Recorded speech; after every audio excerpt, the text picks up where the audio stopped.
Fala galera do sexto ano, e aí, tudo certo com vocês? Tudo belezinha? Bem, hoje nós vamos falar aqui do capítulo 20 e do capítulo 21, tá?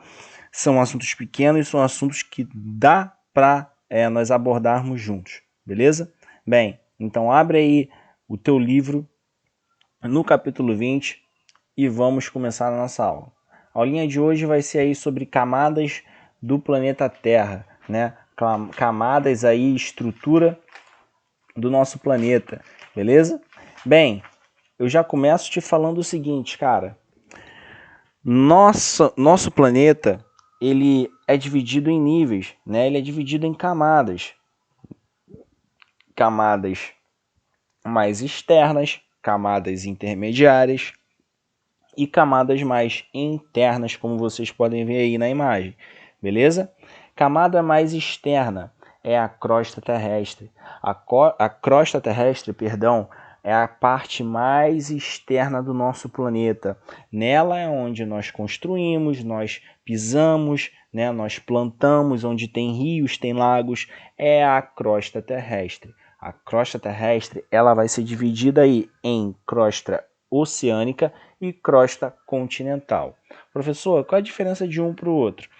Bem, você não tem necessidade de saber a diferença de um para o outro agora, porque isso tem mais a ver com geociência, né? É um assunto que você vai ver e ouvir mais à frente, tá? Por enquanto, o que você tem que saber é que a diferença de um para o outro é a questão do peso, é a questão da densidade. A crosta oceânica ela é muito mais densa do que a crosta continental. Basta você pensar que a crosta oceânica ela fica no fundo de oceanos, tá? A crosta continental ela fica sobre os oceanos, por isso ela é mais leve, beleza? Bem, mas a crosta terrestre em si, ela tem aí a sua mobilidade, tá? Podemos dizer assim. Como assim, professor, mobilidade? Ela se move? Sim. A crosta terrestre ela é formada por placas. Essas placas nós chamamos de placas tectônicas. As placas tectônicas elas estão em constante movimento, tá? Mas é um movimento muito imperceptível para nós seres humanos. Ou seja, nós não conseguimos perceber se a placa tectônica está movimentando ou não.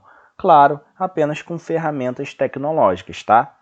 Bem, a crosta terrestre ela vai ter aí vários minerais, né? Vários minerais aí formando as rochas.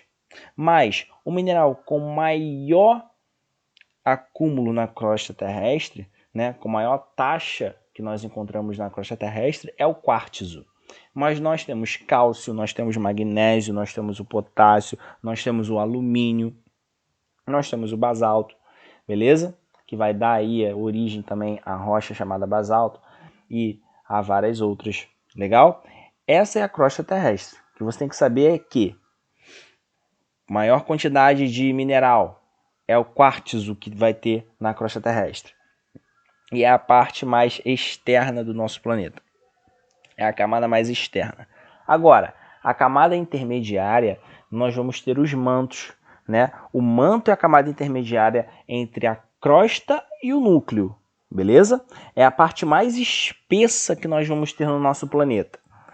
Vai ter profundidade gigantesca de 30 quilômetros até quase 3.000 quilômetros de profundidade, para você ver como que ela é espessa, beleza?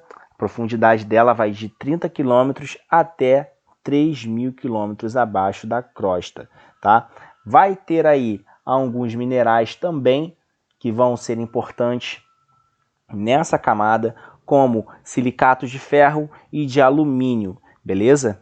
E é ali no manto que você vai ter uma quantidade também considerável de magma. Professor, o que é magma? Magma é a rocha em estado liquefeito, galera. Como assim? É a rocha em estado líquido, mas é um líquido não tão líquido, podemos dizer assim, né? É um líquido um pouco mais grosso, né? Como se fosse um mingau. Pensa em um mingau. Ele é líquido, mas é grosso. É como se fosse a rocha, beleza? E por que a rocha fica nesse estado, professor? A rocha é tão dura, por que ela fica nesse estado? Galera, por conta da alta temperatura. A temperatura abaixo da crosta terrestre é muito alta. E quanto mais profundo, maior essa temperatura vai aumentando, tá? Pode chegar aí até 7.000 graus Celsius a 6.000 graus Celsius, para você ter ideia. Isso eu estou falando lá do núcleo. E já que nós estamos falando do núcleo, vamos para ele, né? Vamos para ele. O núcleo ele vai ser dividido aí em núcleo externo e núcleo interno. O núcleo é a camada mais profunda da Terra. Fica ali entre 3.000 quilômetros a 7.000 quilômetros de profundidade e tem elevadíssimas temperaturas, galera, elevadíssimas temperaturas, chegando aí a incríveis 6.000 graus Celsius. Isso impede, né, a fusão de alguns materiais. E aí nós vamos ter de mineral nessa parte da Terra, né, no núcleo, nós vamos ter minerais como o ferro, por exemplo, e o níquel. O ferro e o níquel, eles vão ter aí grande quantidade no núcleo externo do nosso planeta. Beleza? Tranquilo, gente? Legal? Bem, é muito simples, foi o que eu te falei. Não tem muito que nós abordarmos aqui agora de imediato, tá? Mas fiquem tranquilos que mais à frente nós vamos ver alguns assuntos bem legais. Bem, agora que nós abordamos o capítulo 20, vamos para o capítulo 21, né? E o capítulo 21 ele vai falar aí da atmosfera e a camada, a importância da atmosfera, né?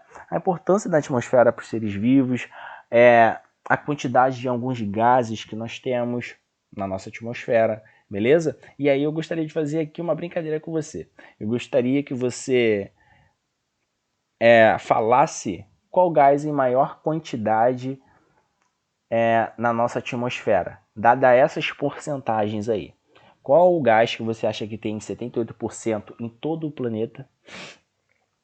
Qual o gás que você acha que tem 21% em todo o planeta e 35%, né, 0,35% em todo o planeta Terra? E aí? Pausou? Pensou? Bem, com certeza a maioria achou que 78% seria o oxigênio, né? É o gás com maior quantidade na nossa atmosfera, mas não, errou, beleza? Quem falou oxigênio, errou.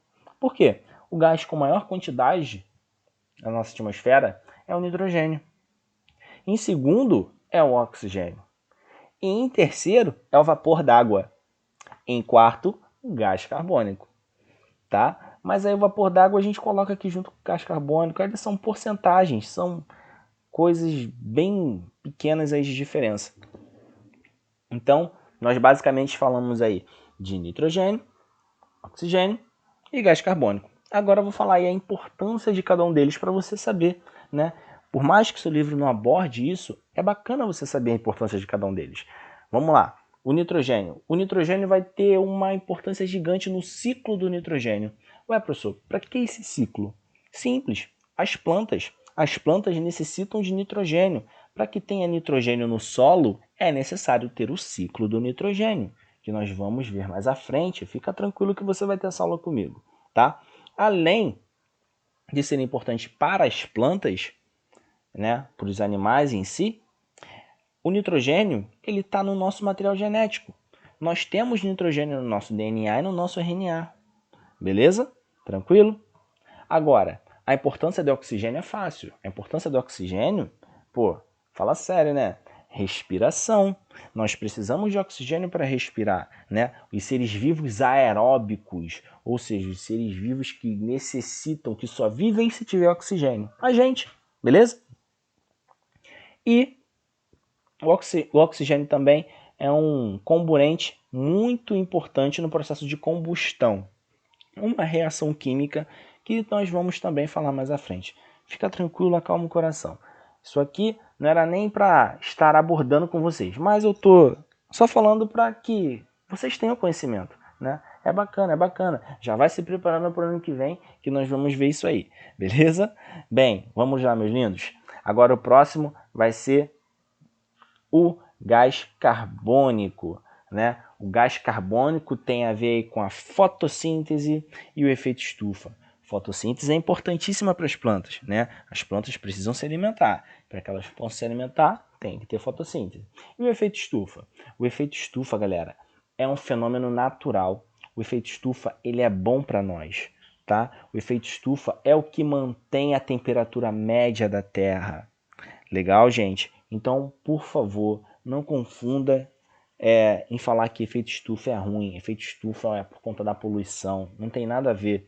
Poluição é poluição, efeito estufa é efeito estufa. Efeito estufa, ele é bom para nós. Agora, se o efeito estufa ficar em uma taxa elevada, ou seja, se aumentar esse efeito, aí sim ele vai causar problema, que é o que nós chamamos de aquecimento global, tá? O efeito estufa, ele mantém ali a temperatura média da Terra para que tenha vida.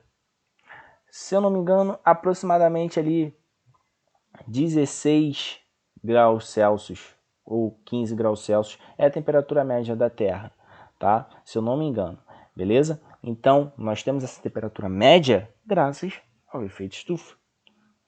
Bem, além disso, né, nós vamos ter outros gases, como gás hélio, gás neônio, gás xenônio, ou seja, outros gases que vão compor aí a nossa atmosfera, beleza? E não esquecendo, galera, que além do efeito estufa ser bom para nós também temos a camada de ozônio, né? Que é graças a esses gases aí, todos esses gases que nós vemos aqui. A camada de ozônio é o que nos protege da radiação forte do Sol, beleza? Tranquilo? Então agora vamos aí falar de alguns problemas atmosféricos, né? Alguns probleminhas que pode acontecer para a nossa atmosfera, a poluição. Bem, a primeira poluição que nós vamos falar vai ser o aquecimento global, né? O aquecimento global nada mais é do que o agravamento do efeito estufa. Foi o que eu acabei de falar para você, tudo bem? Imagina o seguinte, ó. Imagina que tá frio, tá um tempo frio pra caramba lá fora, tá mó frio, né? E aí, no seu quarto tá quentinho, no seu quarto tem teu cobertor, tudo certo. Pô, você se sente bem, se sente bem? Ali tá uma temperatura ideal para você por causa do seu cobertor, porque o seu quarto está fechado. Agora vamos imaginar que além do quarto estar fechado e você com cobertor, você tá de casaco, você tá de meia e colocar uma fogueira perto de você. Caraca, professor, vai ficar muito calor. Vai ficar muito calor, né? Por quê? Tá aquecendo demais. Em vez de manter uma temperatura ideal, tá começando a esquentar muito. E esse esquentar muito é o aquecimento global. Conseguiu pegar a ideia do exemplo que eu te falei? E o que vai agravar esse aquecimento? Liberação de muito gás carbônico e de metano. Ou seja, você, por exemplo, tacar fogo no mato, isso libera gás carbônico, né? A vaca soltar o peidinho dela, isso libera metano. Todos esses dois gases aí, eles vão se acumular e vão ocasionar um aquecimento global. A Terra vai esquentar pra caramba, beleza? E aí nós temos derretimento das calotas polares, nós temos aí um aquecimento gigante na temperatura. Legal, gente? Tranquilo? O próximo agora é a inversão térmica. O que é a inversão térmica? Ó, a superfície da Terra é aquecida pelos raios solares e transmitida calor para o ar. Legal? Bem, assim, o ar aquecido sobe para camadas mais altas da atmosfera e mais elevada ao ar frio. Cara, presta bastante atenção nisso aqui. Concorda comigo? Quanto mais alto, mais frio é o ar? Sim, né? Ó, quanto mais alto, mais frio é o ar. Então aqui é o ar muito frio, aqui é o ar frio e ó, próximo à cidade é um ar quente. Porque aqui tem carro, né? Tem pessoas, tem tudo isso, é muita liberação de respiração nossa. Então aqui o ar é mais quente, conforme vai subindo, o ar vai ficando mais frio. Você vê isso quando você está subindo uma montanha, né? Quando você sobe uma montanha ou uma serra de Petrópolis e tal, você sente o ar mais frio. Legal? Agora, o que seria inversão térmica?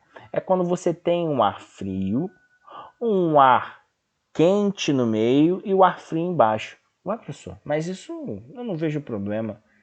Você não vê problema agora. Por quê?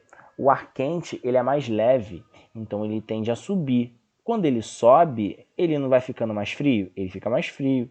E aí, o que acontece com o ar que está lá em cima, próximo do Sol? Esquenta. E aí ele, ó, desce. Então, ar quente sobe, ar frio desce. Ar quente sobe, que é mais leve, ar frio, que é mais pesado, desce. E fica um ciclo. A inversão térmica é quando esse ciclo é interrompido. E aí fica um ar frio lá em cima, um ar quente no meio e um ar frio embaixo. O que acontece? O ar frio ele é denso, ou seja, ele desce. E quando ele desce, ele acaba ali segurando, na verdade, poluição. Ele acaba segurando poeira, ele acaba segurando certos gases que eram para ser dissipados no ar, eram para ser dissipados na atmosfera. E aí esses gases eles ficam aqui, ó, acumulados. E aí qual o problema disso? Você, sua respiração, quem tem bronquite, quem tem rinite, quem tem problemas respiratórios em geral, acaba tendo aí um ataque, né, pode-se dizer assim, um ataque alérgico por conta da poluição que fica aqui, ó, próxima a nós e não é dissipada, beleza? Esse é o problema da inversão térmica. Agora, nós temos também a chuva ácida. O que seria chuva ácida? Professor, chuva ácida é aquela chuva que cai e aí eu vou morrer, professor. Vai cair minha pele, vai cair meu dedo, vai cair tudo. Não, claro que não. Primeiro, chuva ácida é normal, entre aspas. O que eu quero dizer com isso? Toda chuva ela é ácida. Que isso, professor? Não acredito, não sabia. Agora você está sabendo. Toda chuva ela é ácida, ela tem uma certa acidez, tá? Mas essa acidez ela pode ser aumentada ou não. Como que ela vai ser aumentada? Tendo poluição, ou seja, queimadas, né? Poluindo a nossa atmosfera, grande acúmulo de gás carbônico, grande acúmulo principalmente, ó, de dióxido de enxofre e dióxido de nitrogênio. Acúmulo desses gases vão fazer com que a chuva, né, ó, o gás sobe, frio, se condensa, precipita, ou seja, chove, e aí essa chuva vai acabar descendo muito mais ácida do que o normal. Qual o problema disso? Pode ocasionar a morte em lagos, em rios de peixes, pode prejudicar plantações, beleza? Pode aí acabar degradando algumas obras históricas. Em São Paulo tem muita taxa de chuva ácida. Beleza, galera? Tranquilo? Então, é isso que eu tinha que falar com vocês, tá? Espero que vocês façam aí os exercícios do capítulo 20 e do capítulo 21 para que nós possamos fechar, né, esse assunto com chave de ouro. Valeu, galera. Fiquem na paz. Até a próxima.